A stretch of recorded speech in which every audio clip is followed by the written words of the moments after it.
Hello and welcome to season two of Magistic Chat. The reason it's season two now because it's a new year and because we said so. For no other reason than that. Um, Today we have a very important topic.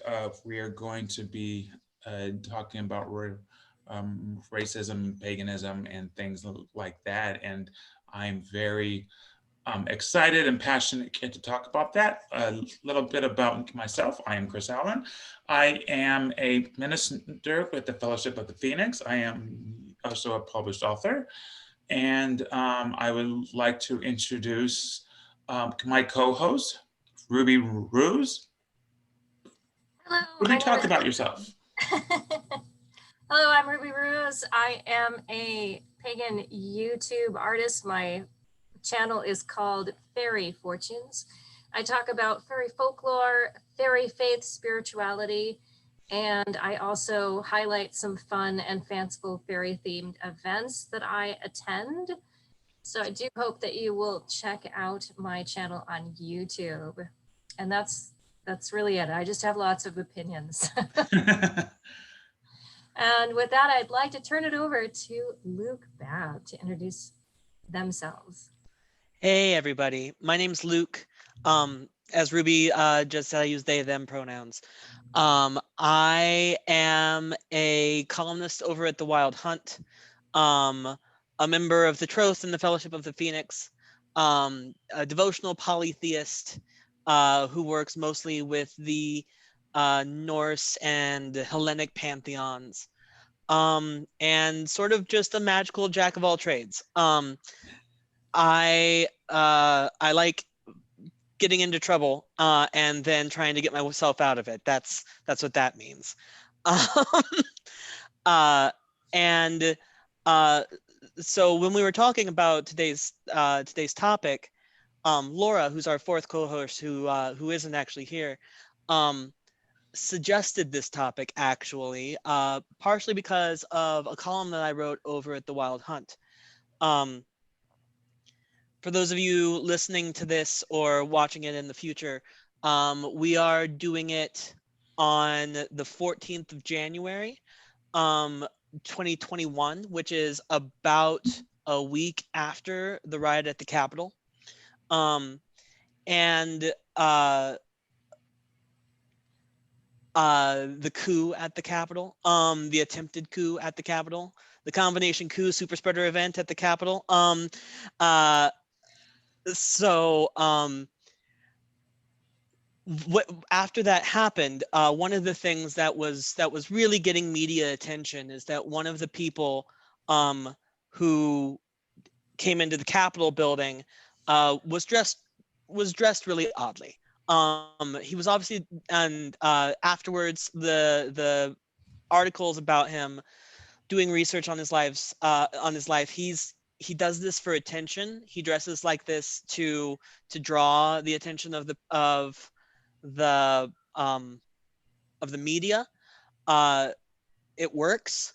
But what he does is he wears Native American headdress, and no shirt, and on his chest are several tattoos that have symbols associated with heathenry, right? And after that event, uh, in my circles, in my pagan circles, um, I saw a lot of talking about this guy. Um, and I actually saw more talking about this guy than I saw about the events at the Capitol themselves, right? I saw a lot of people talking about, like, is he actually a heathen? Can we prove that he is or he isn't? Um, is he using our symbols for some other purpose? Um, and in the media, I saw a lot of people who were also asking those same questions, but without the same background, who were looking up those symbols and were finding things, um, like the Southern Poverty Law Center, um, saying that they are symbols associated with white nationalism. Um, And at the end of the day, that's not wrong. If you look at the history of heathenry specifically, right, it comes up in a lot of the same places and in a lot of the same historical moments as some of the more virulent strains of white nationalism in the 20th century. And so it really made me start thinking about what it means for us as pagans to be to talk about this, right? To really sort of interact with this in an honest way. Because, as I said, I'm a member of the Troth, which is a inclusionary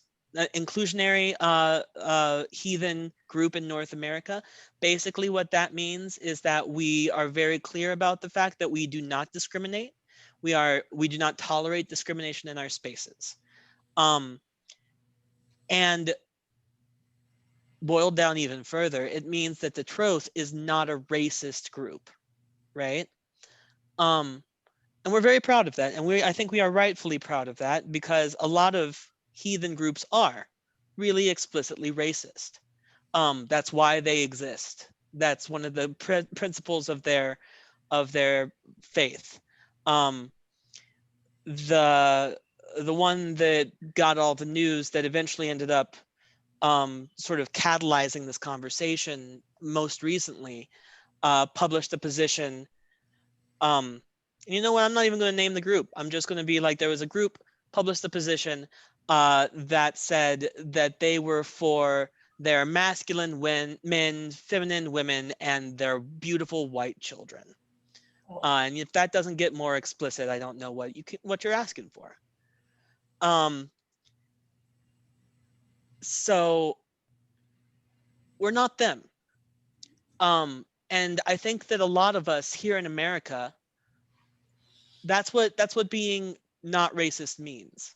Is there are people, they are bad people, they're over there, they're doing bad things, racist things, and we're not doing that.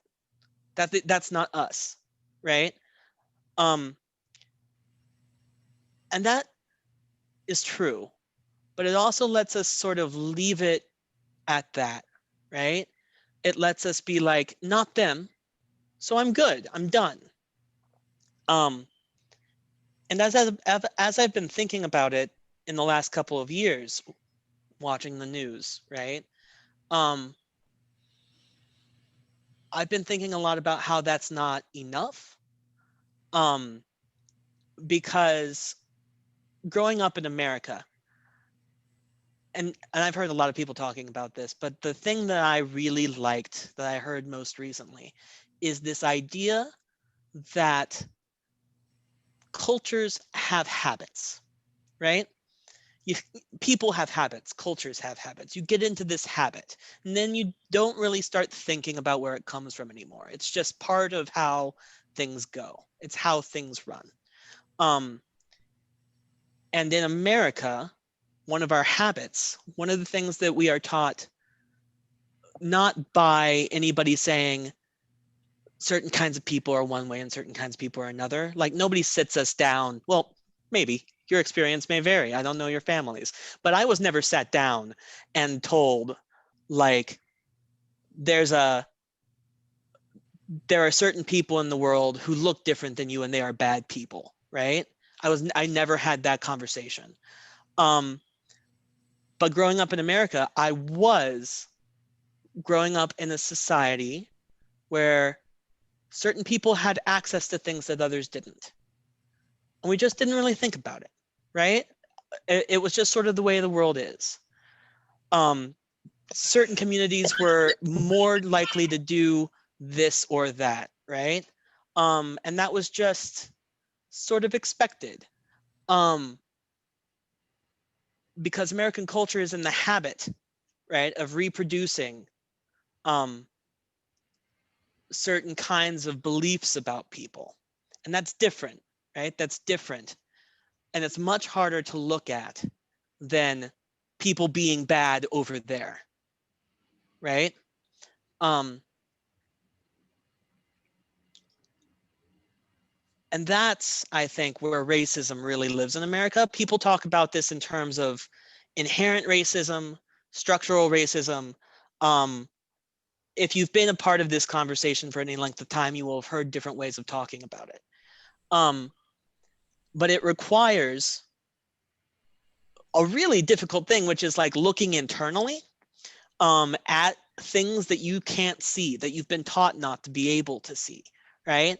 To look at beliefs that you haven't ever like examined. And to actively do, and to do that, you have to actively do work. You have to actively be looking at things. Not just personally, although I think that is enough, right? Like I think that all of us here, as part of becoming pagan, have learned to start looking internally and to start like trying to examine things that we have been taught, because a lot of us grew up Christian, right? A lot of us grew up in America generally, and America has a baseline of Christianity that runs through it. It's similar work to that, but it also differently, we have to start doing it in our groups, right? Because all of our groups also run on like ways that we've been taught groups run, and without really thinking about it, continue to enact some of the things that happen in America. So when I say anti-racist paganism, I don't just mean paganism that's not actively racist. I mean pagans who are like actively looking at and engaging with and struggling with their own upbringings, their own whiteness, right? Which is its own thing that carries lots of baggage. And then doing really difficult work of changing. So all of this just from a couple of like symbols on some guy's chest, right? But that's, I guess that's what I want to talk about today. And I'll stop so that people can ask questions or also talk. Well, you know, one of the things that I was thinking the very first time I saw the pictures and things like that, you saw the Thor's hammer and you saw the triple triangle called the Odin's. I'm not sure the correct the terminology. Valknut. Yeah, and the first thing I thought was, here's a racist who's appropriating our symbols. And what's happening is that you can correlate this back to the 80s Satanic Panic. It's a different, but there's some correlations. So let me talk about, in brief, the Satanic Panic. So in the 80s, what happened, anytime there was a crime, the Christians would scream, Satanists did it. But then what you would have is these, high school kids or rock and roll drawing upside down stars and saying, yeah, Satan. And so they all of a sudden had this whole mythology of how Satan was penetrating through the children and things like that. And so and I don't want to say anything bad about Satanists because I know plenty of them and they're lovely people. It was just a mythology that people created. And so it's not the same, but I'm thinking these racists are taking our symbols and kind of doing the same things that the Christians did, sort of, and saying, well, this symbol is our symbol, is about racism and being white. Like, no, that's not what our symbol means. However, what's important is that I'm reflecting on exactly what you just said, Luke, about how back when the whole George Floyd protests were happening, we have to be anti-racist. So what that means is it's our jobs as pagans to go and call those people out and say, no, no, no, this is not okay. You're taking our sacred symbols and you're bastardizing them. I think too that we need to be careful because I think that man at the Capitol with his I think he was wearing a costume and he thought his tattoos were cool. I don't necessarily think that he's a spiritual practitioner. And I would say, yes, he is appropriating symbols that he does not fully understand. However, there are people in our community who believe that they are pagan spiritualists who are racist. Yeah. I had a run-in with a personal friend of mine who I thought was an enlightened person.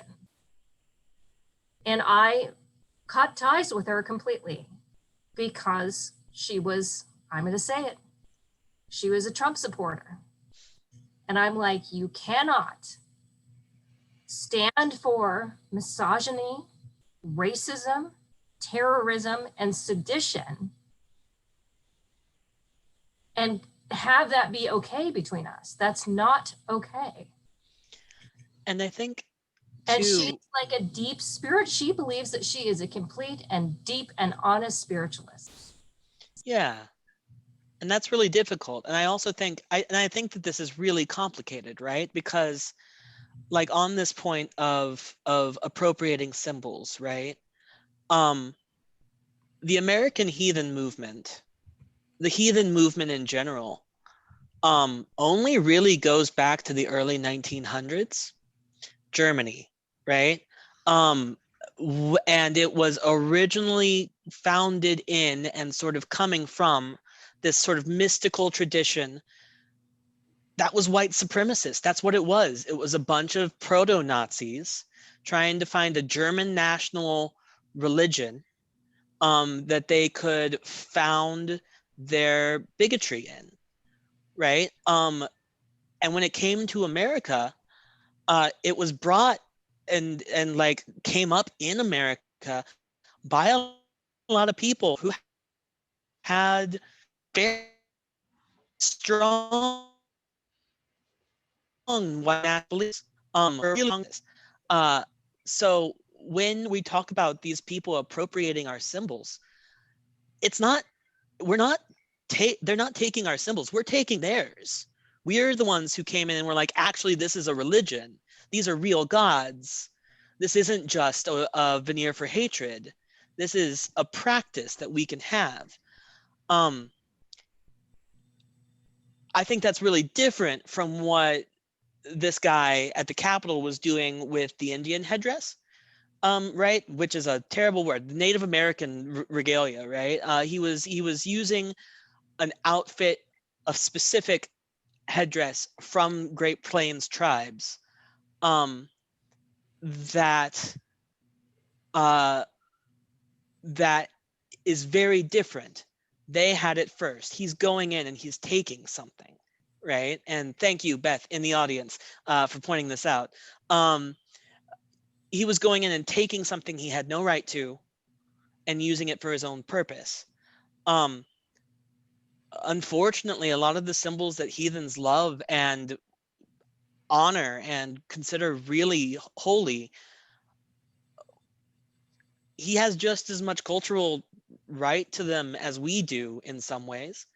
So I don't think it's just a question of saying you can't use this, you can't do this. I think that the symbols are not the point. I think for us to be anti-racist, what we have to do is say, you performed an act of treason. These people are terrorizing people of color.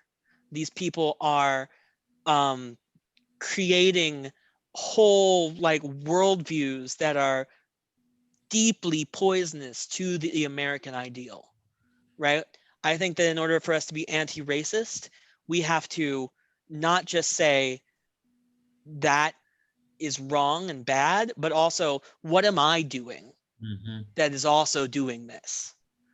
how am I participating in the culture that this came out of? Mhm. What can I do about my own practice that can be different? So that's my 2 cents on that. Yeah. I think it's important that it's sad because you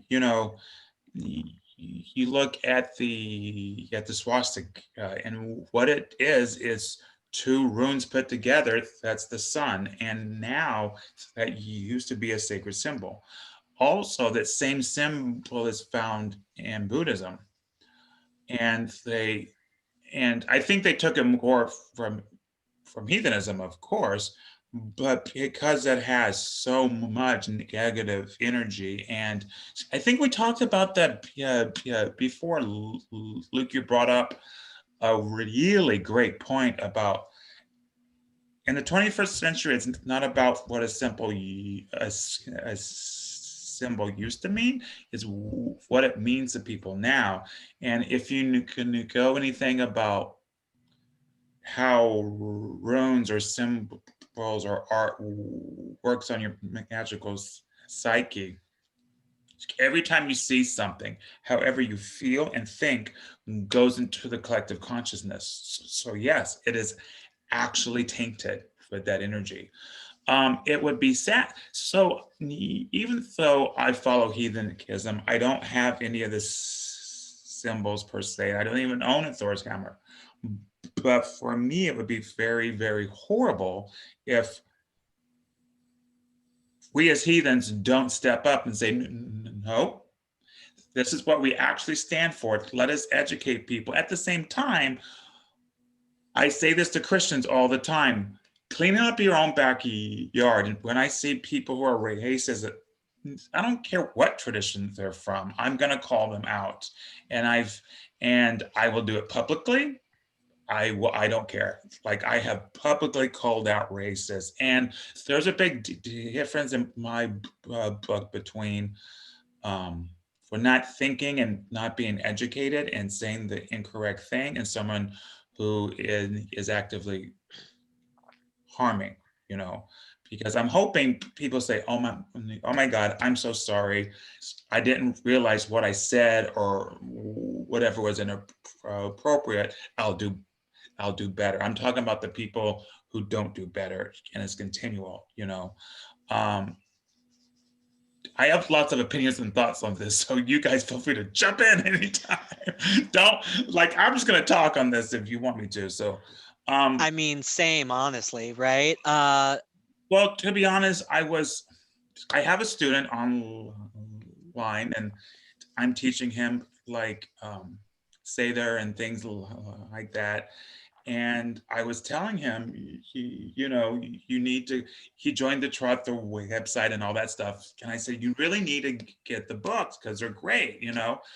And the books I have are probably, I don't know, 20 years old. They're really old.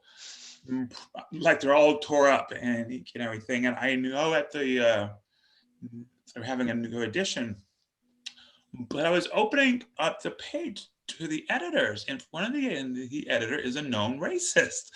And that person, I will say, is no longer associated with the group. I don't know the story. To be frank, this very famous author, I publicly called out on my Facebook page because I saw their Facebook page and I was mortified.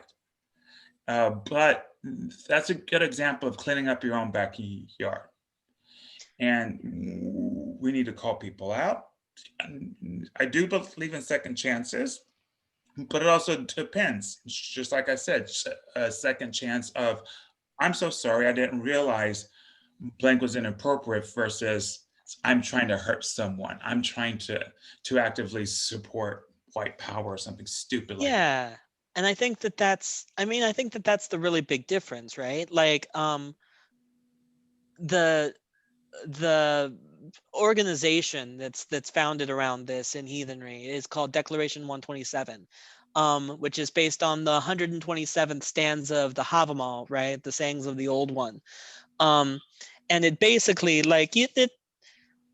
it's fancy, it's Old Norse, you can translate it, it translates a whole bunch of different ways, a bunch of people translated in the Victorian era, and you can read those.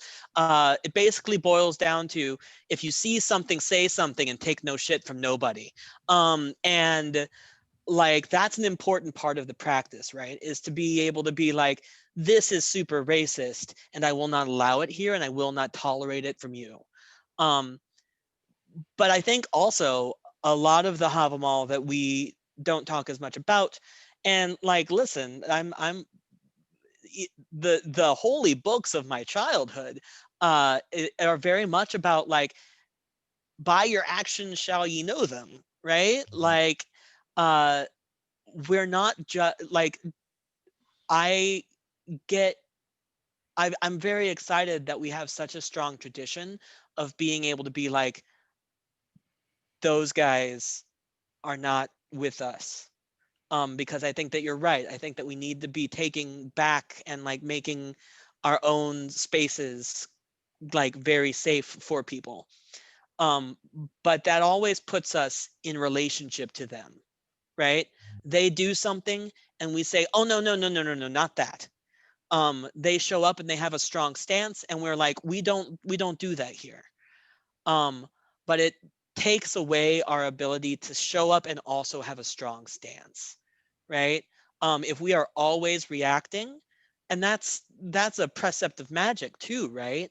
You can't just react to what the world throws at you. You decide what it is that you want to do, what you want to be, and then you go and you make it happen. That's right. Um, That's exactly right. yeah, and I think that that's, for me, that's that next step that I'm seeing, that I really want to take, that I really want to figure out how to take, that I want to talk to other pagans about taking, is So doing that. I want to clarify, just so we can, just like we just said, so I want to put that magic forward. Can you say that in a sentence so that we can do our magic, or begin the consciousness of putting that into practice? Because as you were saying that, I was about to say it, and you're like, Luke said it's so great, but it's long. Say it smaller. Yeah. Um, in order for us to take the next step, we need to not just stand against racism where we see it. We need to actively be anti-racist, to turn that inward on ourselves and on our organizations, so that we become something better actively, something that people see doing things and being places and creating new thoughts, and say, I'm excited about that and I want to be that, not just, I don't want to be those other guys. Well, see, that's it. Because we say in magic all the time, it's like, for example, if you want to be healthy, you say, I am healthy. You don't say, I don't want to be sick. However, in this case, I think, because I think we do, instead of saying, I want to be inclusive, I want to say it in a more beautiful way than that. Inclusive just sounds like, oh, I want to allow someone to be here. No, no, no, no, no. They are a part. We are a part. I didn't say they. We are a part of this. Mm-hmm. However, I do think that because there's a lot of push back on that, even if it's privately in people's own homes, that we do need to put that back in there and say, no, I need to be anti-racist. I need to be a we versus an us and they. It needs to be a we, but we also need to have that anti-racist uh, behavior. And it's also of, I've been thinking about this, because I'm a reactor. Anyone who spends time with me goes, if I don't like something, I'm going to say it, I'm going to do it. This is how I feel. And it will get me in trouble. I don't care. Um, but if you see someone who's being called a racist slur, or just slightly being rude to because of their race, what are you going to do about it, if anything? Granted, I don't mean, I'm going to fight the mob and die, and I'll just be the sacrifice. I don't mean that. I mean, are we stepping up every day? Rather than just preaching to the choir, preaching to our bubble. How are we making change into the world, and how are we standing up for people who either cannot or frankly should not have to stand up on their own? Yeah, absolutely, all of that. And like also all of that. yeah and also like because I think that that's still in that place of like, if you see something, say something, right? Absolutely. Yeah. I think that there's also like ways in which, because for me, being anti-racist, that's the current term for it, but it's an active thing, right? It's a thing to be, not just a thing not to be. And I'm trying to like find a really clear example. So for me, right, I grew up small town Kansas. I think the first time I had any sort of like interaction that lasted more than 5 or 10 minutes with a person of color was in college. Um, and like I have a lot of the stuff that comes from that background. I'm always going to probably, because there are all sorts of things that people in Kansas just know. My aunt and uncle would talk about driving through the big city and feeling like they're uncomfortable or unsafe, right? There was a foreign exchange student from the Gambia who went to my dad's college, who couldn't find a department to rent, because nobody in Kansas would rent to him. And there was just also this sort of understanding that like Latinx people didn't exist around us. And that was fine. Like nobody was upset about that. People would have been upset if they moved into town. And I went to college. I got my education. I was like, oh, all that stuff's bad. That's bad stuff. I don't like that. I don't stand for that. I am actually against that. And then I like just really recently took a implicit bias test, right? And what that is a test that has been built. It's super scientific, but it's free, right? Because I think it's put out by a university. I don't have it to hand right now. But what it does is it shows you words. There are good words and bad words. And then it shows you faces. And there are white faces and black faces, right? And it asks you to click this button if it's a good word, this button if it's a bad word, this button if it's a white face, this button if it's a black face. And then it speeds it up, right? And the goal is to get you to respond without thinking about it, right? To respond as your instincts tell you to. And through those responses, it pulls out and lets you look at your subconscious bias, right? The stuff that it's not telling you like you're going to not sit down at a table with a black person. What it's telling you is that some part of you, some part of you that is not conscious, that is not thoughtful, that is not something that you're even necessarily aware of, thinks this way and has this feeling when you see this sort of person.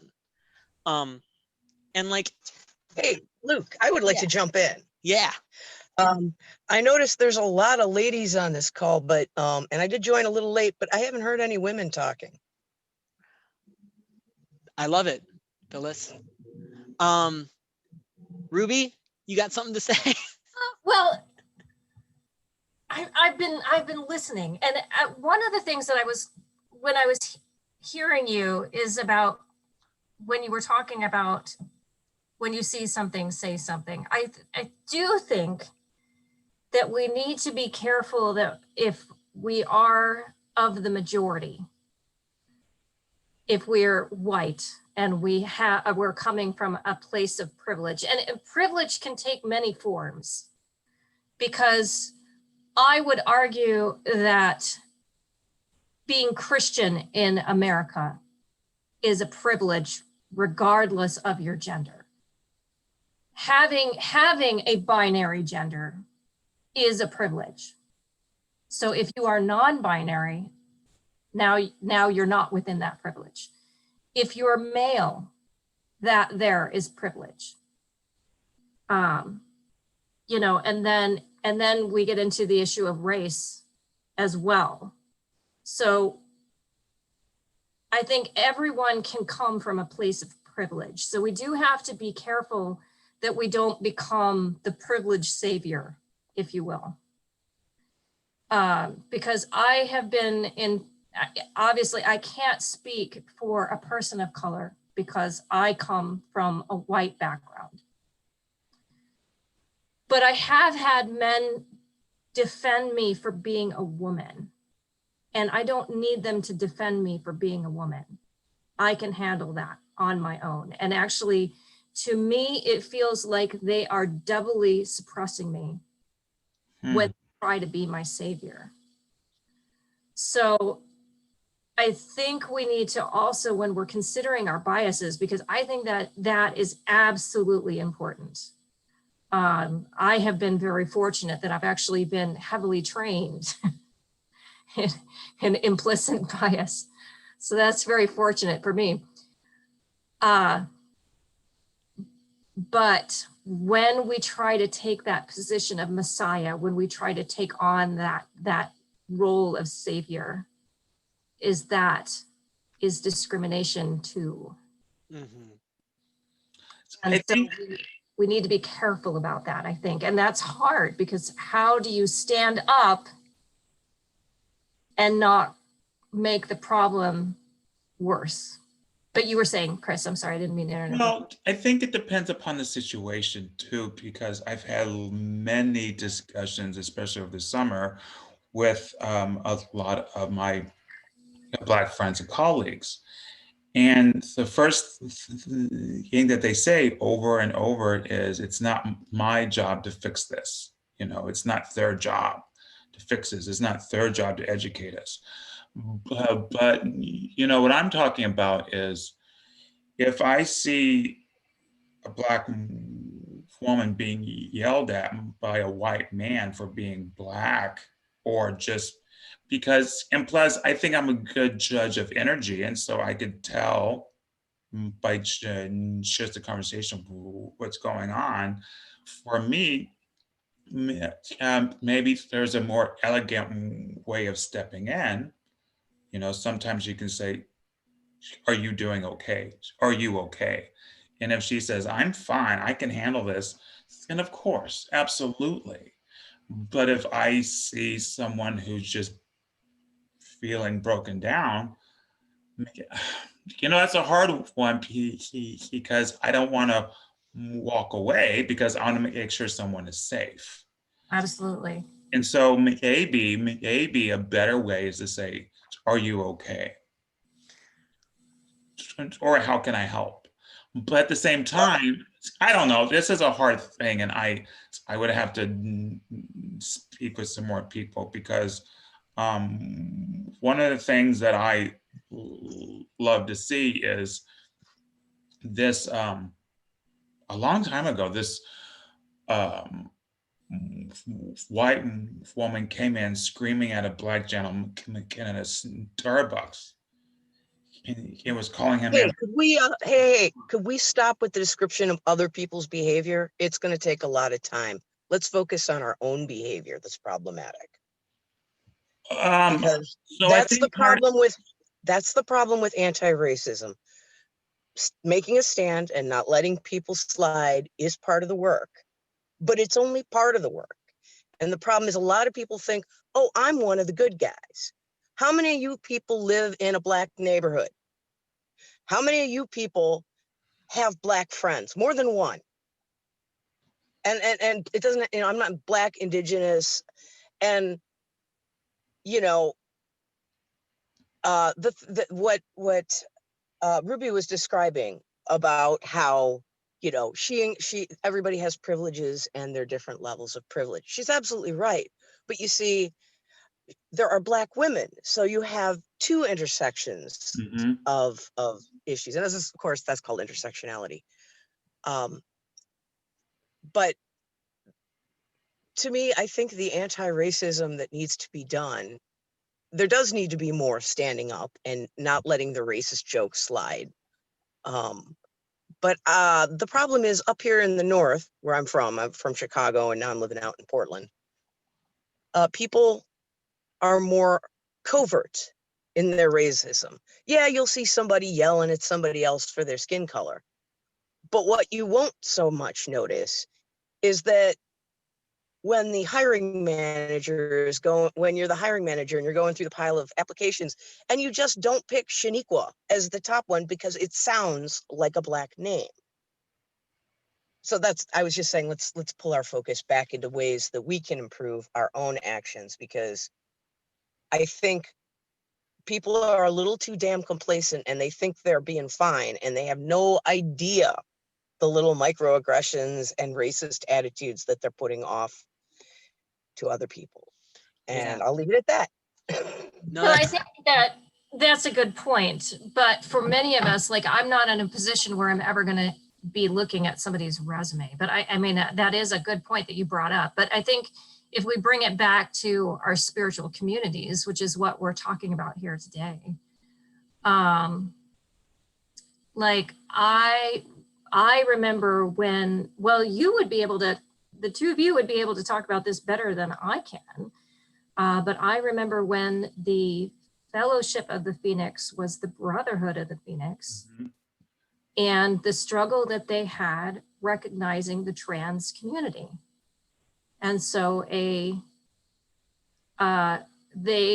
decided to change the name to reflect that inclusion. And instead of being the Brotherhood of the Phoenix, it is now the Fellowship of the Phoenix, which I think is an incredible statement that that organization made, that they are now recognizing the trans community and looking at that systemic bias and that systemic problem that we are facing. And so I think in situations like that is like, what is something that we can do? And I think that statements like the Fellowship of the Phoenix making that,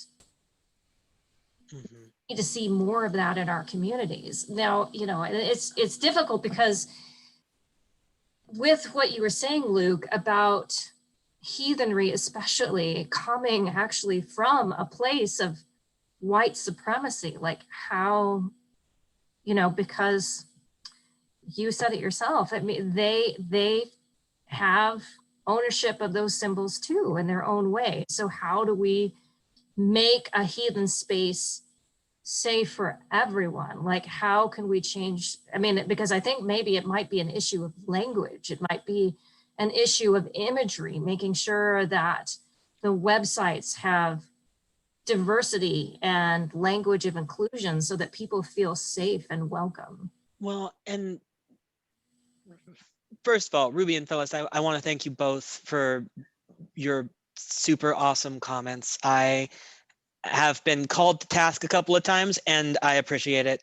I think that this is the kind of work that we're talking about that actually like makes these communities better and like allows us to do it, is not just calling out people who are being overtly racist, but calling in people who are maybe not living up to their full potential.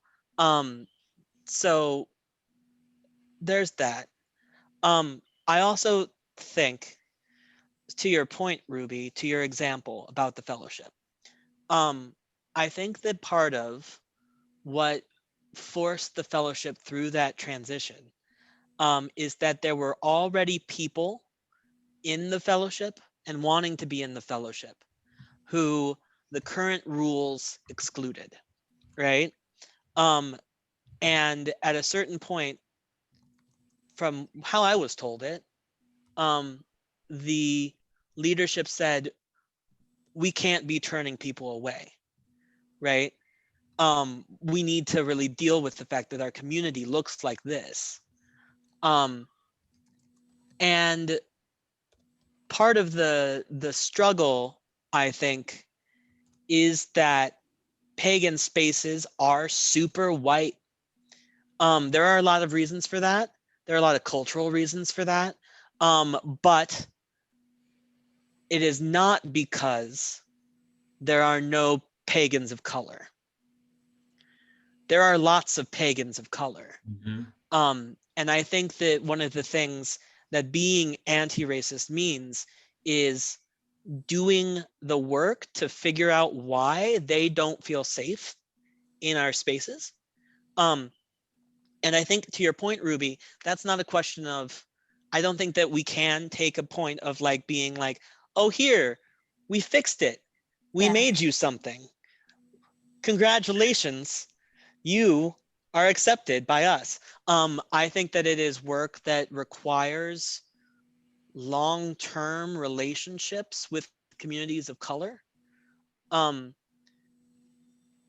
Because people are out there telling us how to do this work, right? Many of them will accept payment for their services. And like, I know that pagan groups are not necessarily like flush with cash, but we have the opportunity to bring in and like work with and for these communities that we want to serve, the ones that we want to reach out to. Some of that work is going to be white people talking to other white people about like just even naming the fact that we're white is sometimes really difficult because whiteness means something specific and it's not just an absence of color in America. It is a specific cultural context. But a lot of it is going to have to be engaging with this work that other people are doing. And yeah, I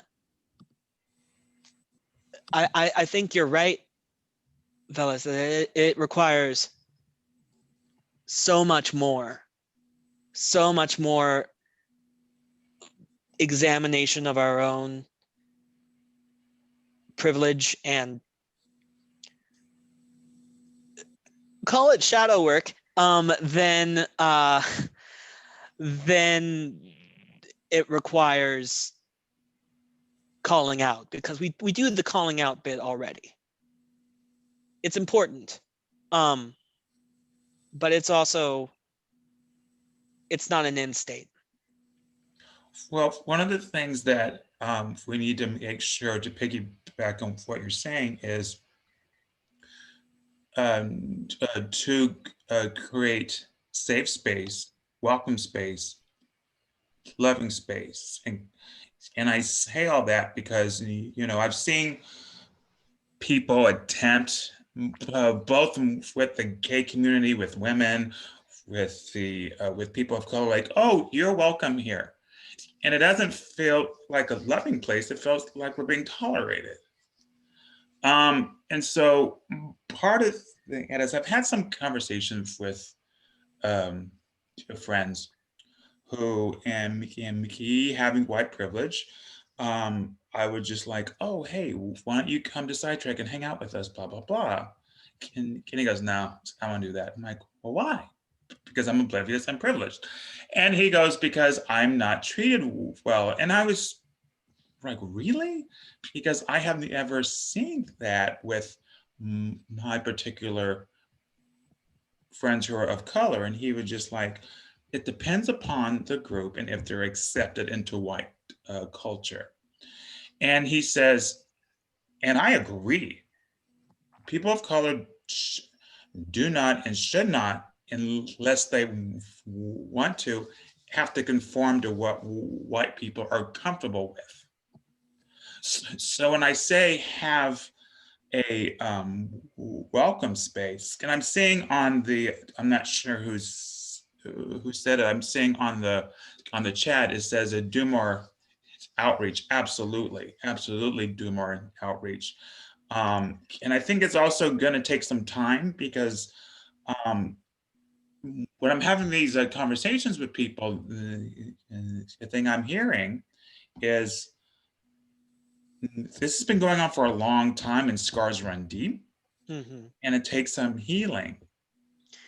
Well, and I also think, Chris, that one of the things, um, that we're kind of talking around here, is like, because I love this space of wanting to be a we, right? Of like wanting to be not just accepting, but like loving and engaging with. Mhm. And I think that that's one of those places where we got to do our own work first. Yep. It's not just because frankly, right now, even if like we are super like on board, yes, absolutely, come in. We don't necessarily have the spaces that are going to be safe, not because we don't want them to be safe, but because we haven't done the work to make them that way yet. um I think about this as I often think about, heathenry. uh look at who our all father is. Like, this is just sort of built in, but like I often think about this as playing a rigged system, right? America is a rigged system. Some of us have better chances at it, better hands that we have been dealt. um and like we can be like, no, I want to play with you, like I want to play this game with you. And people are still going to lose at the table until we figure out how the game is rigged, what we're holding, and unrig it. And that means like just giving up our straight flush, um and redealing. Right. That's absurdly hard. um and I think that it's also sort of what gives us the ability to do anti-racist work, what gives us the ability to like help, is because we have this great hand, um and we can use it in a lot of different ways. Mhm. One of the thing I would like to jump on board with is what Phyllis, I think your name says a Phil. I'm assuming it's a Phyllis. I hope I'm not wrong. um, about doing the internal work. And if we're all magical people here, or if we don't actively do magic, we're connected to the source, the gods, the universe, the ancestors, something. And to me, that's magic. And when we start to do the anti-racist work on ourselves, we're putting that into the universe. We're putting that out there. Now, granted, I don't think that's the end of it at all. I think that's the first step, is to work on ourselves so we can heal uh, for community. But I'm glad Phyllis was able to say that, because when we work on ourselves, we are doing magic and we're putting that out into the world. We're putting that out to the universe. However, I mean, granted, if every single person can just work on themselves, it'd be great. But that's not how life works. So we also have to, go forward in the ways we know how. Luke, I'm seeing something on your tongue. Yeah. I mean, I know that we're coming up on the hour, and we don't usually um really have our audience talk during the main part of the show. But I kind of wanted to shout out. I know that we unmuted folks today. If folks want to say something or like weigh in on like what's sitting with them right now, I think that'd be a really cool way to sort of like bring this conversation into the community. Yeah, you guys should be able to unmute yourselves. So feel free. If you can't, just wave your hand and I'll see what I can do. Because sometimes Zoom is glitchy and I have to play with the controls a bit for people. But if you have something, a thought, a comment, we would love to hear you. I see the gears turning. I do. Yeah, Kat. Hey, everybody. So, one of the things that I've been thinking about throughout this to try to figure out, because it seems so easy to think, oh, well, if somebody's saying bad words or yelling at somebody, that's an easy thing to jump in and say, well, that's bad. You shouldn't do that. So I've been trying to think, especially again, focused with the topic of the night in pagan practices and in all of these realms, where are things that I can be actively, keeping an eye out, being mindful about where this kind of exists. And one of the things that I came up with, and something that I know that I've struggled for myself, is I enjoy knowledge and getting to know about other cultures. And I see that a lot, and I've actually worked in like New Age stores and things like that, and you have somebody coming in who is not from South America talking about Mayan shamanism and various other cultures. And we get so excited about, oh, hey, this is really special. It's really different from what I'm used to. And there's that romance of the exotic. And when the point where you completely forget that there is a context that came out of, and that is still a part of somebody else's living culture in a lot of ways, or where they've been denied being able to practice that culture in the past. Mm-hmm. And now are trying to rebuild it. And that it can be so exciting to want to help, to want to buy all the tarot decks of all the different cultural kinds. And it was so wonderful when there wasn't just Llewellyn Publishing, who had a variety of different kinds of tarot decks. And then I started looking into more, I'd see Lo Scarabeo, and then there'd be all these different kinds and different stuff, but realizing that it seemed like it was the same artist taking imagery from different symbologies and then just redrawing them. And realizing that I had to actually I stopped even looking at cards for a while, because I rediscovered a love for tarot when I realized that there was a venue and a way for independent artists to share their symbology, their culture, their art, and such like that. And I think that is where maybe one of the ways that like I can be mindful, or other places where we can practice, is being critical of where the information and the knowledge is coming from, and if this is given freely. Yeah, and I think also like really connecting to the culture, right? If you're like super into, what was the example you gave, Mayan shamanism, finding out where the indigenous people who practice that live, what sorts of things they are dealing with now, how like they feel about their practice, if it's still living, if they're willing to like teach it or not, and like donating to funds that benefit the community, developing an actual relationship with the community, like it's not just it's actively engaging with and like lifting up those voices, right? Yeah, Luca, you have a great point, and I think we've talked about this before. This sounds familiar.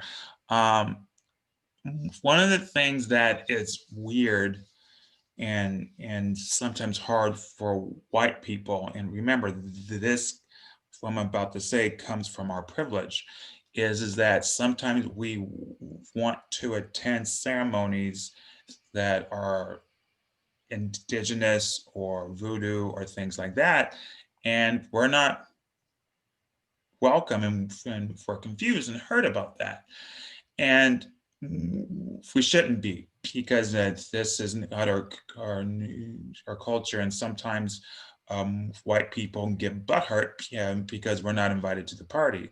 Well, guess what? This is what people of color have been feeling forever. And you know, there are some groups who don't allow white people, but there are a lot that do. But Luke hit on the head about it's about building relationships with those communities, you know, and like I know I'm one of those people. I love culture, and so I really enjoy working with. I work with the Lakota community a lot, like a lot. But if we want to, what am I trying to say? If we want to understand the culture, build a relationship, and it needs to be on their terms, I think. So whatever that they are willing to share, whatever they are willing to allow you to can be a part of. And a lot of times, once the trust is built, then they'll accept you even more. Mhm. We got quiet. Ruby. Yeah, no, I'm thinking about what you just said. I really, no, Phyllis was talking a lot about like, what can we do? We need to do more than just call people out. We need to actually participate and be active.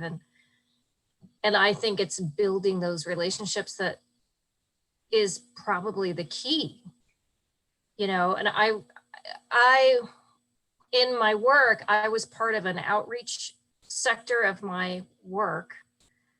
And one of the outreach programs that they had was a faith-based subcommittee that tried to minister to the community's spiritual needs and things. And being the only pagan, I was like, there is no paganism. When you mean faith-based, you mean variations of Christianity. Like, that's what you mean.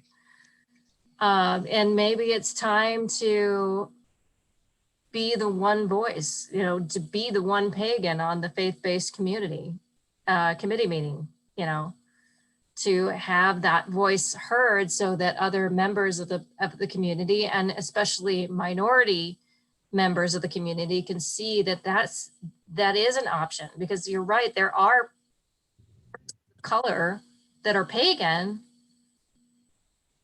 you know, they're out there, but we need to make sure that they know that we start building those relationships. That we can't do that if we remain silent Mm-hmm. and inactive. I think that's a great point. You know, be the face that's doing the work. You know, building relationships. And it's hard. It takes time, and I know I'm impatient all the time. And I have to patient. It'll get it done. But the more we have these conversations, and the more that we teach each other, you know, one of the things I love, especially in this little pagan circle thing here, is that it's okay to call each other out. It's okay to say, hey, how about this thought? You know, it's all okay to do that. So you know, we're teaching each other, we're helping each other grow, we're sharing ideas, we're having these conversations, and you know, so I'm very happy that we're having these conversations, but I'm kind of sad we weren't having them 2, 3, 4, 5, 10 years ago. Yeah. But I mean, we were talking before before 7 o'clock, we were kind of grouping together, Luke and Chris and I was relating how difficult things have been for me, because I live in this very, how do I describe it? I live in a very close-minded kind of occupation. It's very conservative. And I have been kind of dealing with a lot of shame, because it's like, I feel responsible that I shouldn't have ever allowed it to get this bad, you know? Like, why weren't we talking? And it's like, why didn't we talk about this before now? Is this what it took? Did things have to be this bad before we would acknowledge that it was that bad? And I mean, I think Struggle. one of the things that that's really been brought home to me this year is that for some people it was always this bad. Yeah. For lots of folks, this is just how life works. Yeah. And the fact that it's visible now in a way that we can see and can't look away from. And I'm not talking about like we as in like the universal us. I'm talking about like you and me, myself, right? In a way that I can't look away from,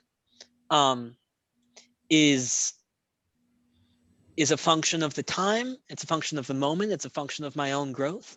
But yeah, I think you're right that like now that it's here, like we have to do what we can and we have to figure out what that is. So before we end, I would like for the presenters to how should we go forward? In a sentence or two, how should we go forward with our, what am I going to say? I want to say agenda. That sounds horrible. That sounds very bad. With their intent to heal, how do we go forward with that? Luke, why don't you start? See, this is the work. This is the constantly shifting work. For me right now, how I understand going forward is listening to the voices of people of color, centering them in the conversation, bringing that conversation into the pagan spaces that we are in, and starting to look at what changes we need to make to ourselves and our organizations that will make them actively in line with the stated needs of people of color. Absolutely. Ruby, what would you say? I think one of the things that really touched me about this conversation most was what you said, Chris, about building relationships. And I'm in a position where I try to do that daily. And like I said, I just mentioned that I feel so much shame right now. That things got, like, I feel like it shouldn't have gotten here. We should have taken care of it before it got here. And just work through that shame and continue to do everything I can to build those bridges and build relationships. I think that's the takeaway I'm going to keep from this conversation today.